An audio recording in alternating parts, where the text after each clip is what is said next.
know, it was a tough one. I knew it was going to be a nail biter, and it was going to come down to bats because each team had seen each other's pitchers multiple times. So Wichita State's a good team. They're a seasoned team. They've got a lot of vets. And for us, I mean, I thought we played well enough to win. We were one swing away from tying the game. And the right person was up, and it just didn't go our way. But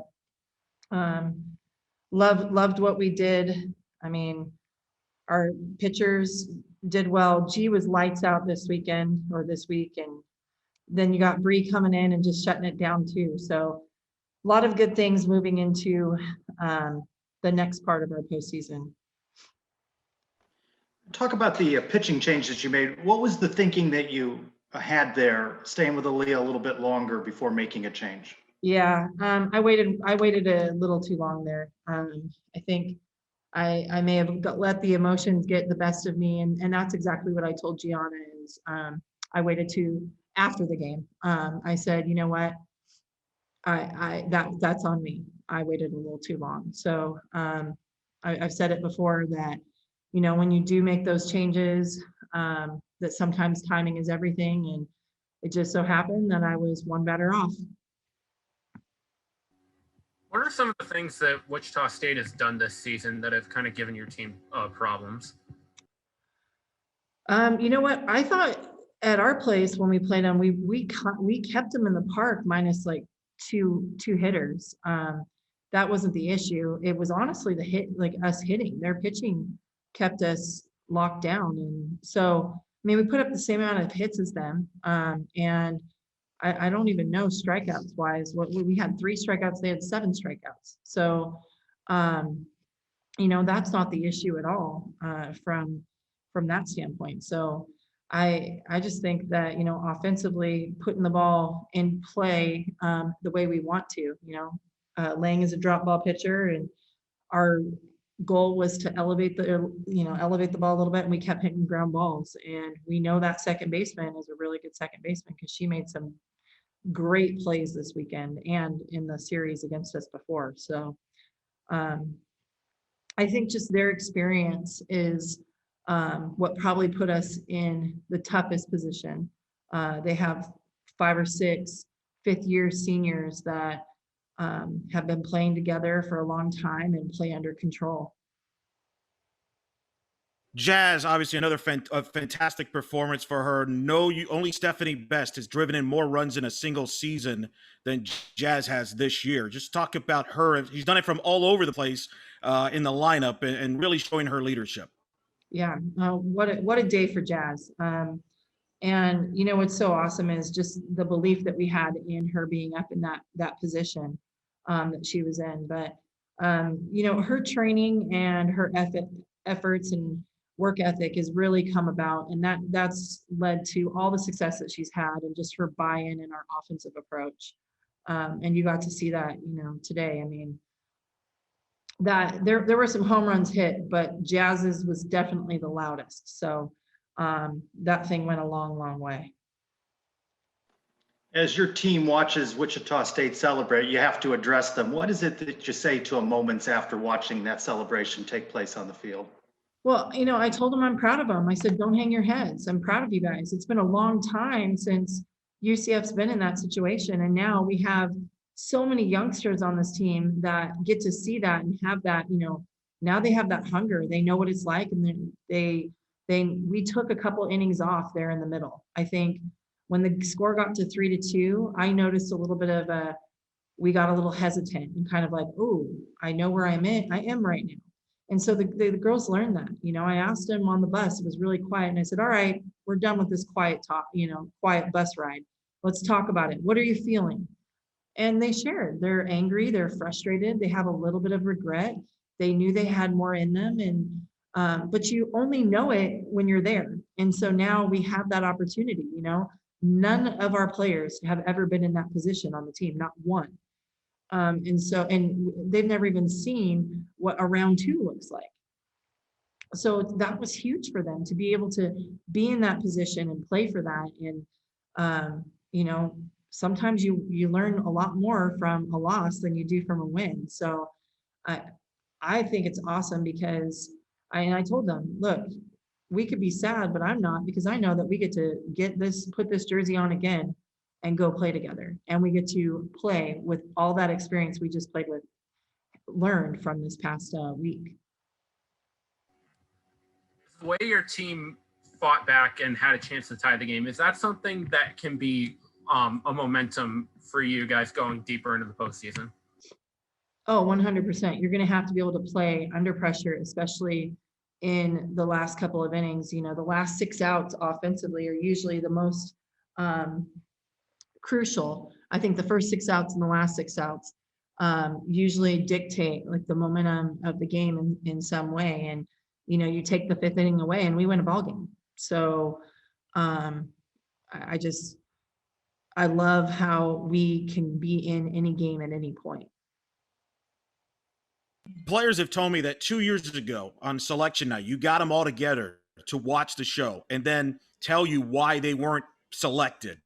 And they felt that was a turning point as a motivation to kind of kickstart the 2020 season. And then obviously here now, 2021. Just tell me about that, because, and that motivation and kind of being the starting point of, now here we are tomorrow night, Sunday night, and getting your name expected to get called. Yeah. Well, I mean, it's just like you said, I mean, we want to make that an every year thing, a traditional thing where, look, we're not going to just watch it and then maybe we get surprised and everyone has to get back together. We're watching it, figuring out where we're going, not if we're going. And so that's what, you have to go through those things to learn, like, okay, well, what does this look like? And how are we supposed to be? And how are we supposed to act? And I just was talking about this with Denali last night. I said, yeah, sometimes we have to act like we've been there. And she looked at me and I was like, well, in some scenarios, we kind of play out of sorts because we haven't been there. And sometimes you got to act like you've been there even when you haven't been there. And so that's all a part of it. Someone asked me, how does regionals work? And I mean, that's where we're at right now. We haven't been there. And so this group are the founders and just establishing that for this era of UCF, because like you said, we've had a drought where we haven't been there for the last 4 or 5 years. And so this is important, and this team's great. And I think we're going to continue to do great things, but even more so, they're leaving us in such a great place with awesome experience. So has this season, all of its ups and downs, COVID, and even these last 3 days, do you feel like over the next couple of days leading into this tournament, these are the sorts of things you can remind them that they have been through a great deal of adversity and they are stronger and more prepared than perhaps they may even realize? Oh yeah, for sure. I mean, and that's, on the bus, I expected people to kind of be looking out the window and not dialed in. And I had a lot of teary eyes just staring right at me. And you could see they don't want to be done. They're not finished, but they wanted to win the American Conference. Like, who doesn't want a ring? Like, come on, So all those ups and downs, like you said, that's how we were able to play the way we did today and throughout this whole week. So, that experience is so invaluable. And I mean, all through all the frustrations, even as a coach, there's times where I was like, oh, and then I'm thinking, okay, good. I'm glad we went through this because we've learned so much and we were able to take, was it the last 4 or 5 games from USF? I mean, when has UCF done that with Corrick in the circle? I don't know, but we've been able to because of those experiences. You talked about Aaliyah and G a little bit earlier, but talk about what you saw from Bree today in her brief action.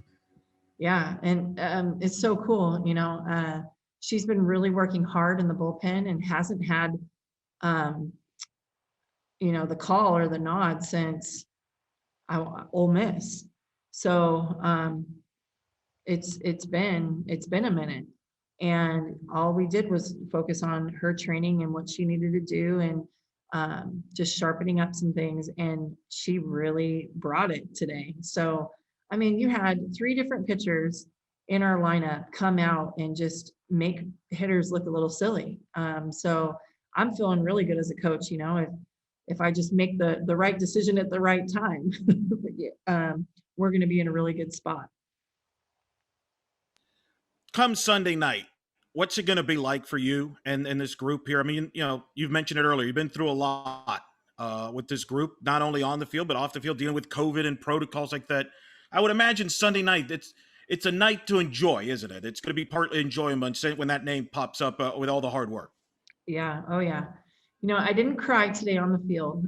It's hard to be, the head coach of this team and see these girls just want it so bad and cry, and you have to get up in front of them and tell them, like, good job. And they're looking at you like, you're a fool, you just lost. But absolutely. I mean, I'll probably cry like a baby because I'm just so proud of this group and everything that they've overcome and have accomplished, and just their buy-in. Like, I know I'm tough. I know I want a lot, and I expect a lot out of these young women.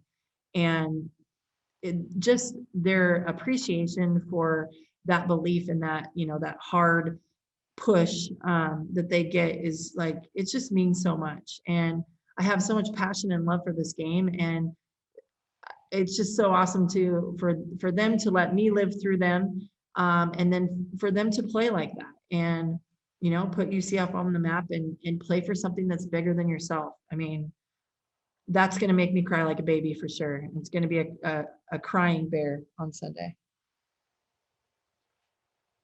Like you said, it wasn't what we wanted, but we came out there, we fought till the end, and we continuously pushed. And that's one thing that Coach Barrett asked from us was, no matter the outcome of the game, we wanted to fight and push and play for the person to the left and to the right. We still got a lot of game left for us, so that's one thing that we are looking forward to. Is postseason's right around the corner, and we will be seeing our name on there tomorrow, and we're excited. What was Coach's message to you after the game, and what was that bus ride back like to the hotel? A little quiet for a little bit. There was a lot of just emotions running through everybody's mind, just frustration, sadness. Some of us was there's just like a lot of things, but honestly, Coach's final message was, like I said, we're not done. We're just getting started for our postseason. We just got a glimpse of what postseason is going to look like, and we're ready, and we're going to continuously fight, and we're preparing for next week already, and there's no stopping us right now. We're on a good high, and we're going to continuously riding it. You think the way you fought back into this game can be something you build on going into the NCAA tournament? 100%. Yeah, 100%. This is going to be a momentum builder, and like I said, it's just playing for the people to our left, to our right, the past, the present, and the future of UCF softball, and just continuously building on each other. And this week definitely is going to be a momentum starter for next week and just getting us prepared. Tell me about your 2 home run at bats there. You got things started in that first inning, and then again later in the game there. Only 3 UCF players have ever hit 2 home runs in an American Conference tournament game. You joined Ferris Sullivan and Mariah Garcia in that list. Just tell me how you felt at the plate. Honestly, I felt really confident today. Today, I just wanted to go in there, and something I kind of talked about with my dad a little bit. It's just I want to make sure that people know who I am, and that was my goal. It was championship game. Been dreaming about this day since I started my freshman year here.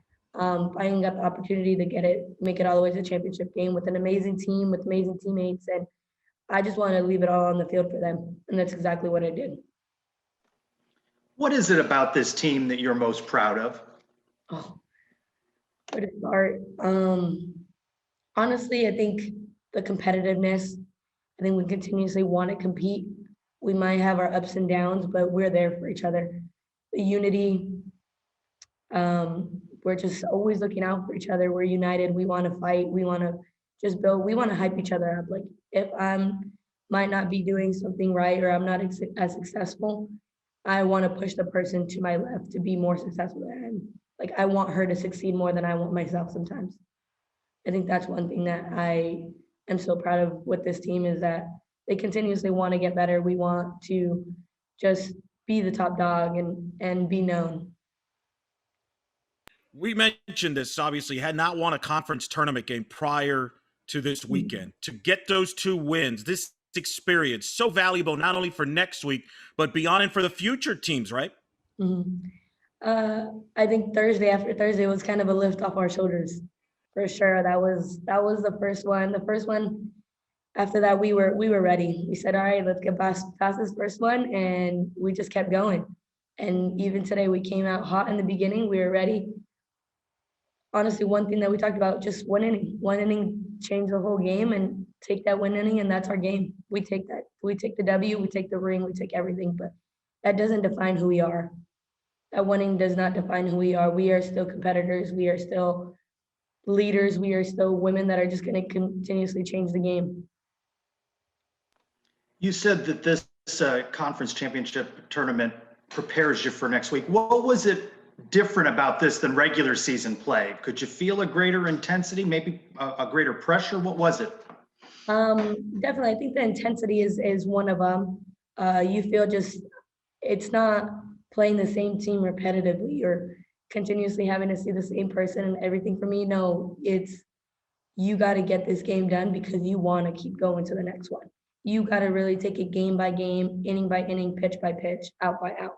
You can't be like, okay, well, we can get them back tomorrow. No, you are facing that team today, and that's the only chance you get. So I think that's one thing that this tournament showed us, that we got to give our A game every single pitch, every single out, all the time, and we can't skip a beat. What are some of the things you guys are going to look to address before the tournament?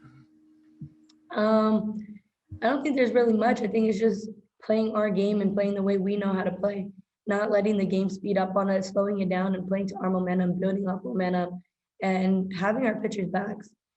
They have been throwing really well, and they've been pitching just lights out a lot of games. And offensively, we've been hitting the ball. There's nothing we can do. We might hit it at them, we might hit it over the fence, we might not. But you know what? It's just continuously pushing and wanting to get better and push each other and make it to the next game. Only Stephanie Best has driven in more runs in a single season than you have now. She did it. She has 3 seasons that has kind of surpassed you. But what has worked with you as far as run producing? You're hitting for power. You always can hit, but you've brought the power game this year. What's changed about your approach this year? Like I kind of mentioned before, it was kind of just, I wanted to leave my legacy, make my name known, and make sure people remember who I am. And I wanted to have fun. This is my final year. I have no more softball for me after this. So it's just making sure people remember my name and who I am, and just going out there and doing my thing and having fun. That was my mentality all year, and that's what I continuously and planning to do for the remainder of the season.